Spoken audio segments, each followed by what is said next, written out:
ನಮಸ್ಕಾರ ವಿವಾ ನ್ಯೂಸ್ಗೆ ಸ್ವಾಗತ. ಇದು ನಿಮ್ಮ ಪ್ರೀತಿಯ ಸುದ್ದಿಗಳ ಡಬ್ಬಿ.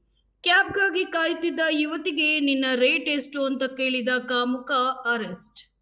ರಸ್ತೆ ಬದಿಯಲ್ಲಿ ಕ್ಯಾಬ್ಗಾಗಿ ಕಾಯುತ್ತಿದ್ದ ಯುವತಿಯೊಬ್ಬಳಿಗೆ ನಿನ್ನ ರೇಟ್ ಎಷ್ಟು ಅಂತ ಕೇಳಿ ಕಿರುಕುಳ ನೀಡಿದ ಕಾಮುಕನನ್ನ ಬೆಂಗಳೂರಿನ ರಾಮಮೂರ್ತಿ ನಗರ ಪೊಲೀಸರು ಬಂಧಿಸಿದ್ದಾರೆ. ವಿಜಯ್ ರಾಘವ್ ಬಂಧಿತ ಆರೋಪಿ. ಈತ ಹಣ್ಣಿನ ವ್ಯಾಪಾರಿಯಾಗಿದ್ದು NRI ಲೇಔಟ್ನ ನಿವಾಸಿ ಅಂತ ತಿಳಿದು ಬಂದಿದೆ. ರಸ್ತೆ ಬದಿಯಲ್ಲಿ ಕ್ಯಾಬ್ಗಾಗಿ ಕಾಯುತ್ತಿದ್ದ ಯುವತಿಯೊಬ್ಬಳಿಗೆ ನಿನ್ನ ರೇಟ್ ಎಷ್ಟು ಅಂತ ಕೇಳಿ ಕಿರುಕುಳ ನೀಡಿದ ಶೋಚನೀಯ ಘಟನೆ ಬೆಂಗಳೂರಿನಲ್ಲಿ ನಡೆದಿತ್ತು. ಸ್ಕೂಟರ್ನಲ್ಲಿ ಬಂದ ವಿಜಯ್ ರಾಘವ್ ಯುವತಿಯನ್ನ ಕಂಡ ತಕ್ಷಣ ಅಸಭ್ಯವಾಗಿ ಮಾತನಾಡಿಸಿ ಲೈಂಗಿಕವಾಗಿ ನಿಂದಿಸುತ್ತಾ ರೇಟ್ ಎಷ್ಟು ಅಂತ ಕೇಳಿ ಕಿರುಕುಳವನ್ನ ನೀಡಿದ್ದ.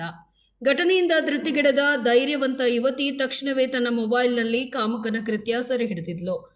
ತನ್ನ ಮುಖ ಮತ್ತು ವಾಹನದ ಸಂಖ್ಯೆ ಮೊಬೈಲ್ನಲ್ಲಿ ರೆಕಾರ್ಡ್ ಆಗ್ತಿರೋದು ತಿಳಿತಿದ್ದಂತೆ ಕಾಮುಕ ಅಲ್ಲಿಂದ ಕಾಲ್ಕಿತ್ತಿದ್ದ.